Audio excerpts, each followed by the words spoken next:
Mga kababayan at mga kaibigan, ang video na ito ay karugtong po ng video na na-upload ko nung una na may title na kabastusan ng isang defender ng COG IJC.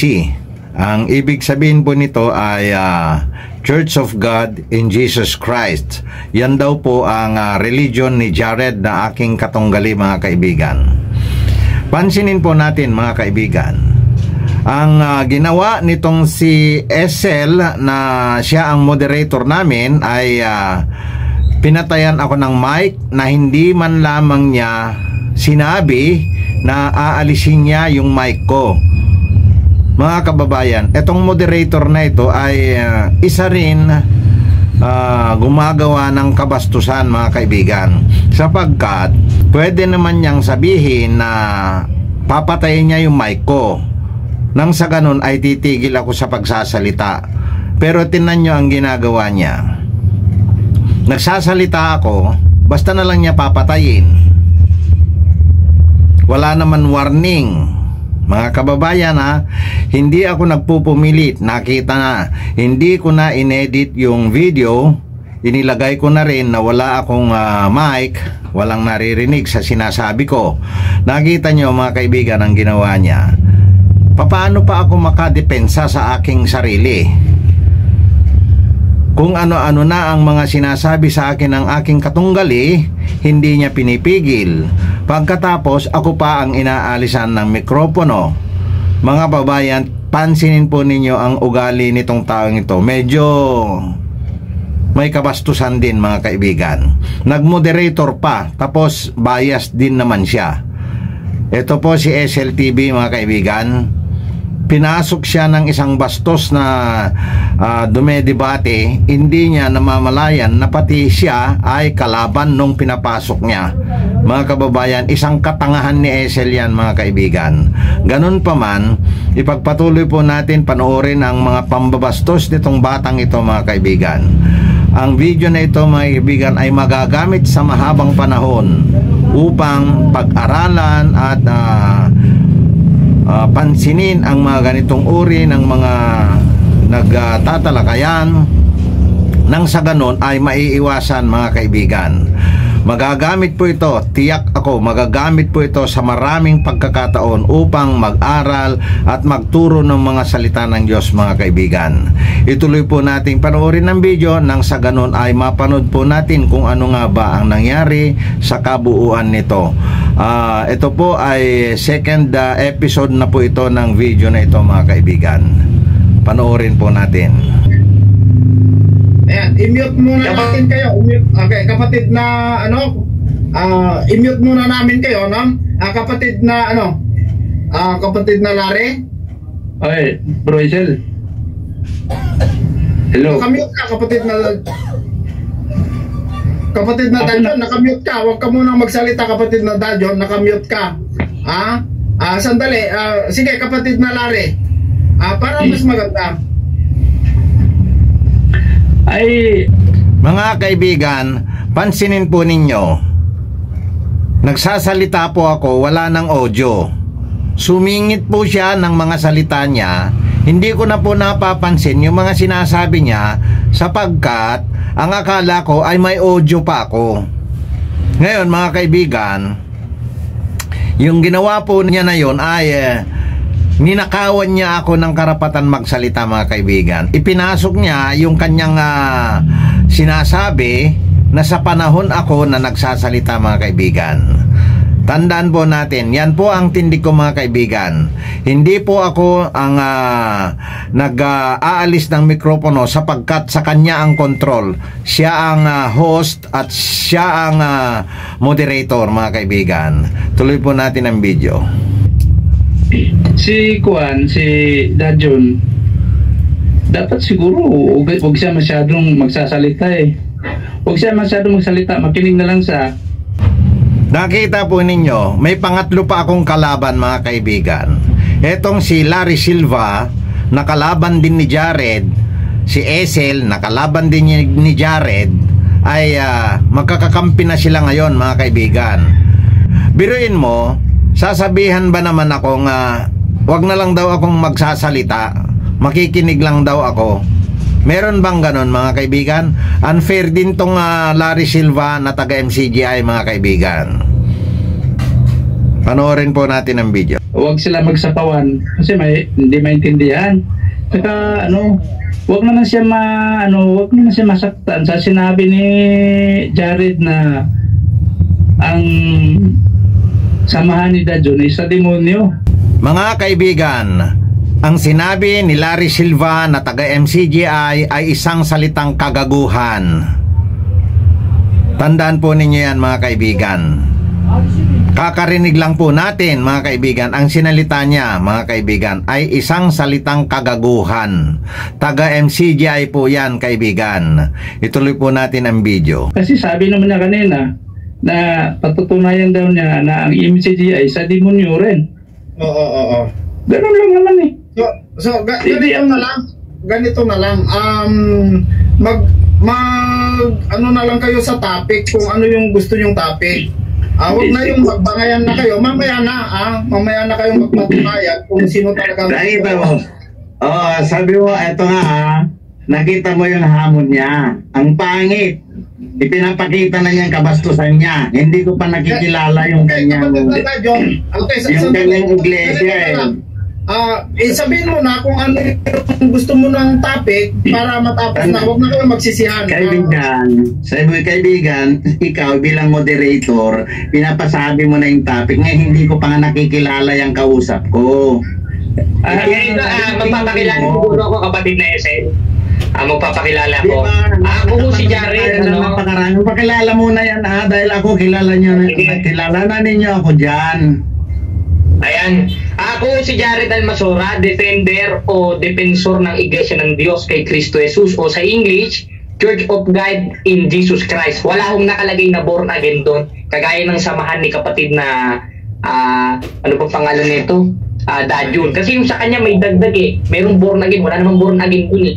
Ang nasa Biblia, Church of God in Jesus Christ, o Iglesia ng Diyos kay Kristo Jesus. Ngayon, ano namang masama kung sasabihin kong sa demonyo siya, dinadagdagan niya yung nasa kasulatan. Mga kaibigan, pansinin po natin ang stand niya.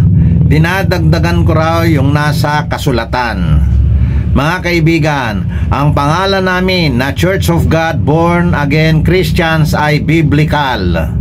Yung kanyang pangalan ay Church of God in Jesus Christ. Sa Tagalog daw ay Iglesia ng Diyos kay Kristo Jesus. Totoo po yan, mga kaibigan. Nasa Biblia nga po, nababasa po yan. Hindi ko po yun tinututulan. Yung sinasabi po niya na dinadagdagan ko raw ng born again Christians, doon po siya nagsisinungaling, mga kaibigan. Sapagkat eto ang tanong, ang Church of God, pareho kami, meron sa pangalan namin yan. Ang born again, wala siya. Pero ang tanong ko, mga kaibigan, ang born again ba hindi mababasa sa Biblia? Mababasa po yan, mga kaibigan. Ang Christians ba ay hindi mababasa sa Biblia? Mababasa po yan, mga kaibigan. Kaya itong si Jared, na sabi niya nagdadagdag daw ako, ang taong yan ay iyan ang tunay na sa demonyo. Yan ang nagsasabi ng mga wala sa katotohanan. Dahil ang dami niyang sinabi na dinadagdagan ko raw. Asan ba galing ang born again? Asan ba galing ang Christians? Diba sa Biblia rin?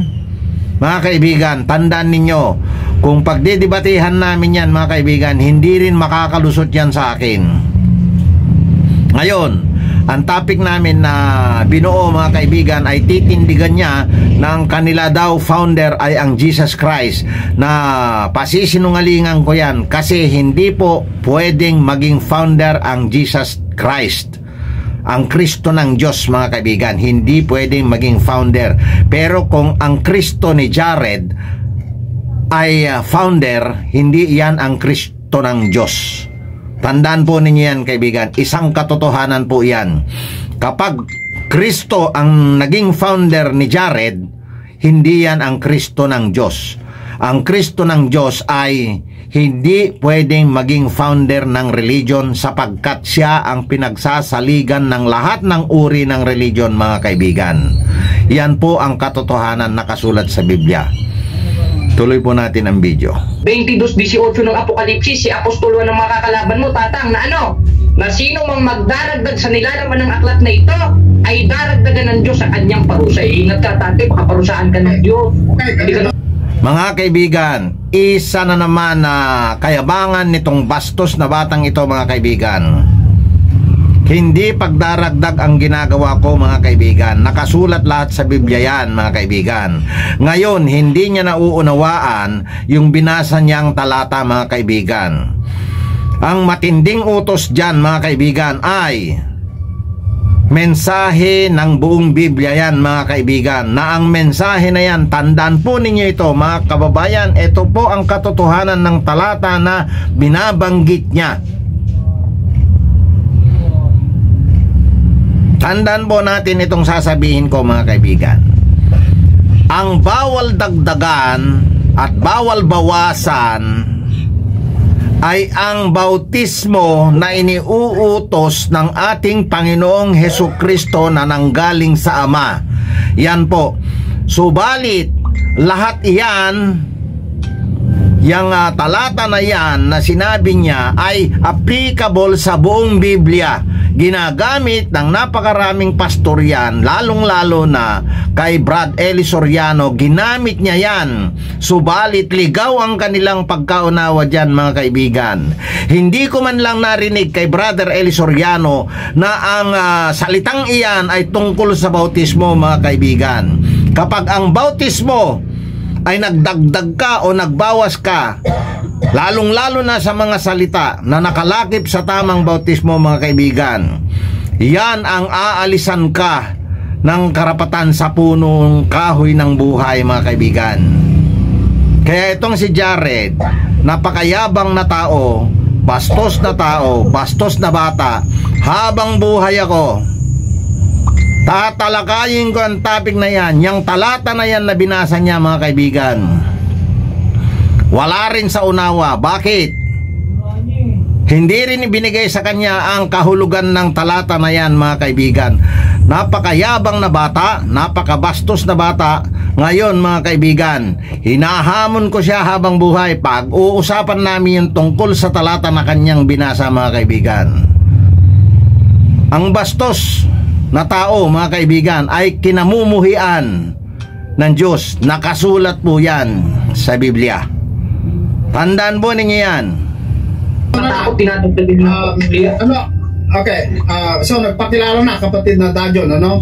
So payag ka sa kanyang sinasabi, kasaan mo ba yung sinasabi ni kapatid na Jared na wala sa Biblia yung pangalan ng church mo, or magsabi ka ng ibang topic? Mga kaibigan, pansinin po natin si Esel. Kung papayag daw ba ako o tututol daw ba ako na wala sa Biblia ang pangalan ng aking church. Katangahan ni Esel, mga kaibigan. Sinabi ko na nga, ang name ng church ko ay Church of God Born Again Christians. Nasa Biblia po ang mga words na iyan. Katotohanan po, nasa Biblia po lahat yan. Hindi mo yan makikita sa mga ibang aklat, mga kaibigan. Kaya itong si Esel, tanga rin. Ituloy po natin ang video. Para ayun nga, yung kapatid na Esel, makasabat lang, onte yung topic niya tinutulong sa akin dahil si Kristo daw, hindi daw siya founder ng church. Kalokohan daw yun. O sige, yan ang pag-usapan natin. Kapatid na Dadyo, dahan-dahan lang ko kayo dahil matanda na kayo. Patutunayan nyo na hindi si Kristo ang ulo o founder sa loob ng Iglesia ng Diyos. Kaya maliwanag na maliwanag, kapatid na Esel. O yan, maliwanag ang topic. Tatanggapin mo ba yan, kaibigan Dajon?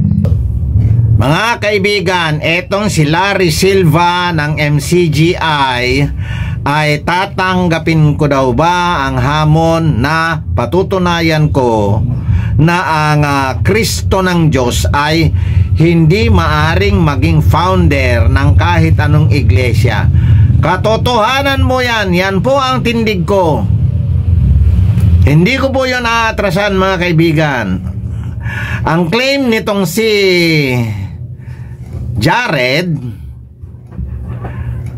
Kristo daw ng Diyos ang founder nila, mga kaibigan. Kasinungalingan po yan, mga kaibigan. Tuloy natin ang video. Kulang pa po yung aking katanungan tungkol sa kanya. Sapagkat alam mo, Mr. Dajon, yung nagpakilala na siya, tapos kanina pa naman kayo nag-uusap, sinasabi niya nga kung ano yung samahan niya, tapos ngayon sinasabi mo kulang pa yung katanungan mo. Ano pa ba gusto mo malalaman doon sa samahan niya? Sa chat, tumahimik ka muna kasi, kaibigan Silva, tumahimik ka kasi, patapusin mo kasi ako dahil hindi ko pa natatapos, sumingat ka rin naman. Bakit sinasabi ko na kulang pa dahil narinig ko mismo sa kanya na defensor siya ng Church of God in Jesus Christ. Ang tatanungin ko sa kanya, kaibigan, hindi masama, makinig ka lang. Ang tatanungin ko sa kanya, di ba defensor siya, ang tatanungin ko, sino po ba ang founder ninyo? Yun nga patutunayan niya. Sagot na ba ako, kapatid ni Esel? Ha? Pansinin po ninyo, mga kaibigan, etong si Larry Silva ng MCGI ay sumisingit na wala naman sa ayos.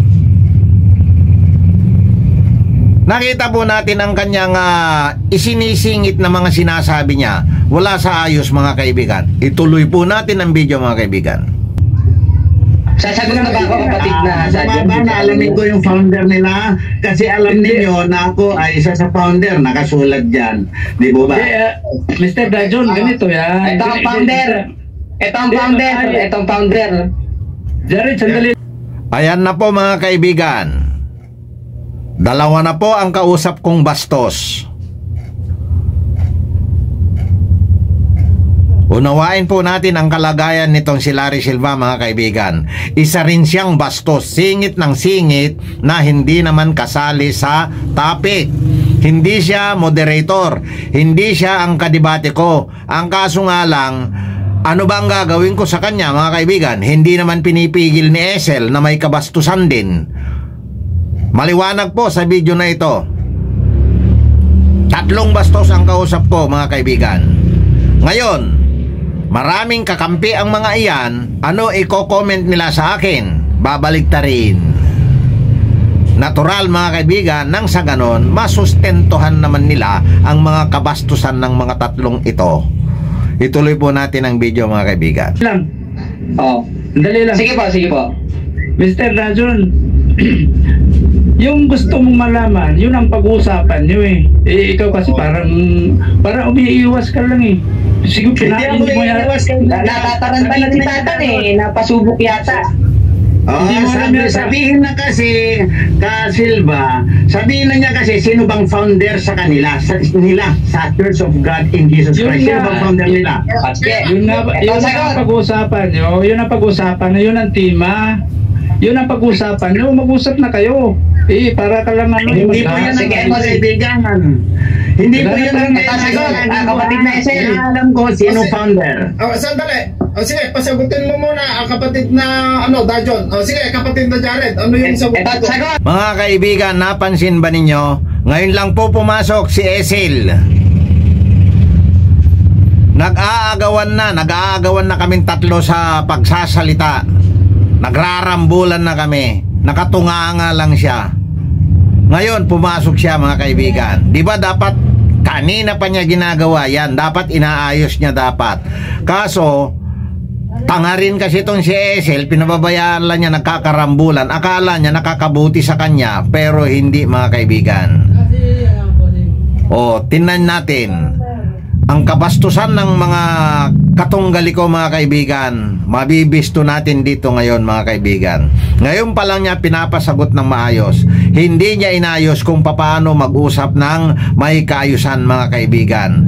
Sapagkat alam kasi po nila na hindi sila makakalusot sa akin. Silang 3 ay hindi sila makakalusot sa akin. Nakita nyo, kahit na nagtulong-tulong pa sila, kahit na magtulong-tulong pa sila hanggang matapos ang video na ito mga kaibigan, tandaan po ninyo, tuloy-tuloy po ang aking pagbibigay ng reaksyon sa video na ito mga kaibigan hanggang sa matapos. Putol-putulin ko ng mga hanggang 4 na episode sapagkat napakahaba po ito. Ituloy po natin ang video mga kaibigan. Ito ang sagot. Ito ang sagot. Pag kumontra ka, kapatid na dahil sa demonyo ka talaga ayon sa Biblia. Ayun mga kaibigan, kapag kumontra daw ako, sa demonyo daw ako, maliwanag po yan na kabastusan ng batang iyan mga kaibigan. Sa pamamagitan ng pananalita niya, nakikita natin ang kanyang kabastusan. Batang-batang bastos mga kaibigan. Yang bata na yan at natuto at nagsimula na magturo, makipagdebate, tiyak yun kaibigan. Habang buhay na niyang gagawin yan mga kaibigan. Tandaan po natin yan. Tatak na po niya yan.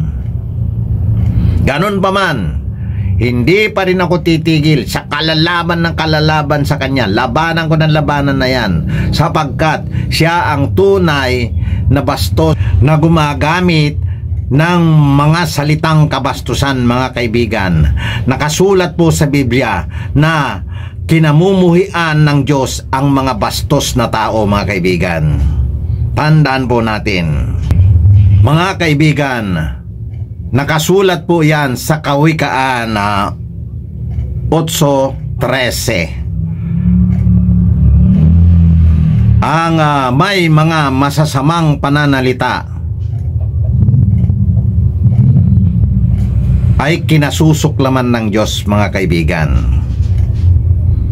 Kaya ang mga ngaral o pastor o mga guro mga kaibigan, kapag taglay nila ang mga masasamang pananalita mga kaibigan, yan ay kinasusuklaman ng Panginoong Diyos mga kaibigan. Tandaan po natin yan. Yang bata na yan ay tiyak yun, kinasusuklaman yan ng Panginoong Diyos na buhay. Ituloy po natin ang video mga kaibigan. Hindi ayon sa akin yun, ayon sa apostol yun. Huwag kang bastos, huwag kang bastos. Tingnan mo naman, oh. Kanino ka natuto, huwag kang bastos. Huwag mo munang sasabihin sa demonyo ko, gago. Tandaan mo ko, gago ka. Bakit sinasabi mo sa demonyo ako na hindi mo pa ako tinatalo? Ito na, talo. Mga kaibigan, kung papansinin po natin ang aking naging stand na, ay sumagot na rin po ako ng mabibigat na pananalita sapagkat itong si Esel pangisi-ngisi, patawa-tawa, wala naman siyang ginagawa mga kaibigan. Etong si batang bastos na ito ay punong-puno na ng pananalita ng kung ano-ano. At hanggang sa sasabihin pa niya na ako ay sa demonyo daw. Mga kababayan, etong si Esel na patawa-tawa lang po siya. Ngayon mga kaibigan, wala na akong magawa kundi sumagot na rin mga kaibigan. Ayaw ko mang gawin. Napilitan na po akong magsalita ng mga ganong salita sapagkat walang paraan mga kaibigan. Hindi talaga pipigilin ni Esel. Pababayaan lang niya talaga. Kaya kailangan kong dumipensa na gagamitin ko na rin yung mga sinasalita niyang salita upang masupalpal ko rin siya mga kaibigan. Ganon pa nga mga kaibigan, hindi ako nagreklamo sapagkat alam kong ang video na ito ay maging batayan ng mga magtuturo at mag-aaral ng mga salita ng Diyos mga kaibigan. Yun pong aking aksyon, yun pong aking mga sinalita, pinangsupalpal ko na rin sa kanya mga kaibigan kasi hindi mapipigilan talaga mga kaibigan. Ngayon sinagot ko, naglaylo sila. Pansinin po ninyo hanggang dulo ng video na ito, mapapansin po ninyo ang kabastusan ng bata na yan ay tuloy-tuloy hanggang matapos ito. Tuloy po natin ang video. Sige, Tatang! Bakit sasabihin mo sa demonyo? Hindi ka ba nga nanalo? Pakimit muna kapatid na Esel, pakimit muna rin. Ibla din si Tatang. Napatunayan kayo sa kanyan. Sige, mo ka sa atin sa demonyo. Hindi ba niya napapatunayan? kapatid na Bastos yan. Ipakita mo ano, bastos kang bata ka. Alam mo kapatid na Dajon, sa bakbakan, kanya-kanyang diskarte yan para matalo. Hindi. Pagka masama diskarte, di sa demonyo siya. Nagsalita po si Esel mga kaibigan. Kapansin-pansin po, nakakampi niya yung Jared na yan. Mga kaibigan, nakita nyo, lahat ng pambabastos ng bata na yan ay wala tayong nakitang pagtutol ni Esel. Mga kaibigan, tandaan po natin, ang ugali ng dalawa na yan ay pareho lamang po. Pareho lang sila. Mga kaibigan, etong si Esel na kumakampi sa mga ganyang kabastusan ay kinasusuklaman din yan ng Diyos na tunay, mga kaibigan. Nakasulat po yan sa Kawikaan 8:13. Ituloy po natin ang video. Bastos. Ang ibig sabihin pala, masama pala diskarte ni Cristo. Na nakakapanood sa amin. Eto kapatid na Dajon. Nakakapanood sa amin. Kapatid na ano, may kabastusan niya. Sige. Kapatid na Esel, may tanong ako. Ibig sabihin pala nung sinabi ni Cristo dun sa mga Hudyo 8:44 naman na sinabi niya, "Oy, kayo sa inyo ka man diablo." Masama ba budi ni Cristo noon? Naku, Tatang, kabahan ka sa sinasabi mo, kakontra mo si Cristo niyan, Tatang. Magiging matino ang usapan na ito kung hindi ka ganyang kabastos. Mga kaibigan, napansin po ninyo, wala pong ginagawa talaga si Esel na tanga. Tandaan po ninyo yan mga kaibigan. Saan ang kaayusan sa pakikipagtalakayan dito sa channel niya mga kaibigan? Wala po. Sapagkat nakatunganga lang siya. Tapos humihingi ng saklolo si Jared. Tunganga pa rin.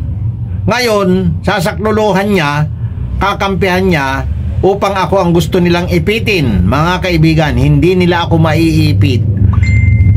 Mga kabastusan nila, gagamitin nila sa akin. Mayroong talatang angkop sa kanila mga kaibigan. Yung aking binanggit.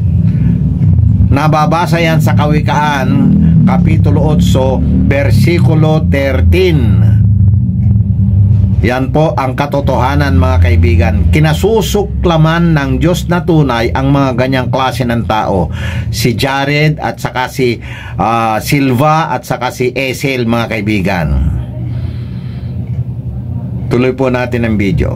Sige kapatid, ito Tatang Ayaw mong tatawagin ako na. Sige, sandali lang. Kung ganyan ka kabastos, tanong kita. Hello, Mr. Dajon.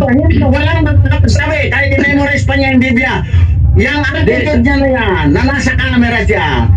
Kabastusan yan. Maliwanag yan. Sandali lang, pwede umiiwas si Tatang sa tema para magkaroon na tayong debate Pag sisimulan niya ang usapan sa kabastusan, tiyak yun, mababastos din siya. Ibig sabihin pala, bastos si Cristo nung kinabihan niya sa demonyo yung mga skribat pa rin sa'yo, 8:44 naman. Kung anong sabihin niyo kay Cristo? Wala. Hindi mo pala masagot ito, Tatang ito tema, kapatid na Esel, para magsimula na tayo. Kapatid na Esel, para magsimula na tayo ito tema. Patutunayan ko, o patutunayan ni Tatang. Hindi ka na makasagot. Sumasagot nga ako, Tatang, ayaw mo lang nung sagot ko Bakit? 4:4 ng ikalawang Korinto. Bulag ho kasi kayo. Hello, nasa Biblia sinasabi ko, ibig sabihin pala kabastusan yung nagsulat ng Biblia? Sige, kapatid na Jared, ano yung sagot mo doon sa kanyang tanong? Para sige, kapatid sige, ang founder namin, pansinin niyo mga kaibigan, sa segment na ito ng video ay nawala na naman po ako ng audio. Tinanggalan na naman po ako ni Esel ng mic na wala na po ang mailabas ng audio sa aking mga sinasalita mga kaibigan.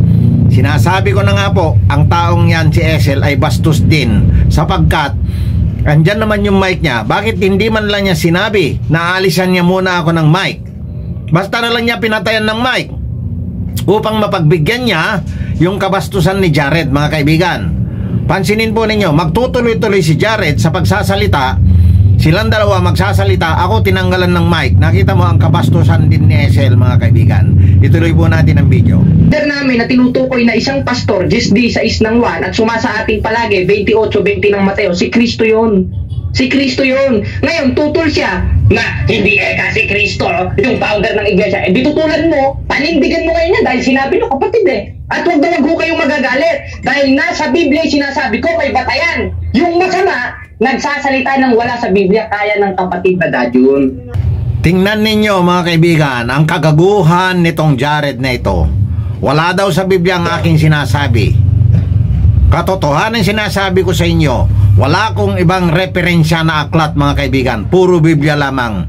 Ngayon, saan niya nakuha na wala sa Biblia ang aking mga sinasabi? Tandaan po ninyo yan. Ang kayabangan niya, nasusupalpal din niya ang kanyang sarili, mga kaibigan. Tuloy po natin ang video. Unang-una, ito kapatid na Esel, mahirap lang yung unting oras, ano? Ang topic mo nasa Biblia. Pag nagsasalita ako ng outside the Bible, irrelevant na yon. Ibig sabihin, wala palang kabuluhan yung sinasabi mo. Ganito na lang. Hindi ako gumagamit ng talata ng Biblia. Pagka sinasagot kita at biblical yung sayo, ibig sabihin, nakapasok ako sa topic mo. Bastos. Ito na nga po ang sinasabi ko, mga kaibigan. Kung ang topic ay sa Biblia, mga kaibigan, at nasasagot ko yung topic niya, ibig sabihin ay biblical din ang aking mga isinasagot sa kanya, mga kaibigan. Kaya itong si Jared na ito, mga kaibigan, palagay ko po ang taong ito ay maduduwag na sa pagharap sa akin sa susunod, mga kaibigan. Yan po ang tingin ko dyan. Ang kayabangan niya, susupalpalin ko hanggang sa susunod na tagpo kung haharap siya. At patutunayan ko, mga kaibigan, na hanggang sa 5 tagpo namin, siya ang mapapatunayan kong hindi sumusunod sa mga nakasulat sa Biblia, mga kaibigan. Ituloy po natin ang video. Sige kapatid na Esel, pamute muna, sasagot ako dun sa sinabi niya. Para meron tayong kaayusan gaya ng nasa 14:40 ng unang Korinto, tatang. Ito para meron tayong kaayusan, kumasa na ho kayo sa tema, tatang, kasi parang umiiwas ho kayo, pumasok lang ho ako dito, parang sumisegue na kayo sa Hindi usapan. ako kakasahan sa lahat, pati kabastusan mo kakasahan ko. Oh, sige, eto tatang hinay-hina lang ho, baka ma-high blood ho kayo. Inumo na kayo ng tubig Eto tema natin, patunayan mo, suyo. Wala akong tubig pala dito. Ito kapatid na yan sila kasi baka ma-high blood ako Ikaw po, tapis ka. Buti na lang hindi pa kita minura. Mga kaibigan, hanggang dito po lamang muna ang episode 2 natin sa video na ito, mga kaibigan, sapagkat napakahaba po nito. Meron pa pong episode 3 at episode 4, mga kaibigan. Ngayon, mga kaibigan, ay pansamandang puputulin muna natin ito nang sa ganon ay hindi tayo masyadong malito kung ano ang mga pag-uusapan namin, mga kaibigan. Hanggang sa puntong ito, mga kaibigan, nandun pa rin yung stand ko na ang kabastusan ng batang iyan ay mananatili at nananatili hanggang sa puntong ito, mga kaibigan. Ngayon, ang video na ito, mga kaibigan, ay mahalaga na magiging batayan natin sa mga susunod na pag-aaral natin ng mga salita ng Diyos at pagtuturo natin sa mga gustong matuto, mga kaibigan. Maraming salamat po sa inyo at maraming salamat sa Panginoon. Amen.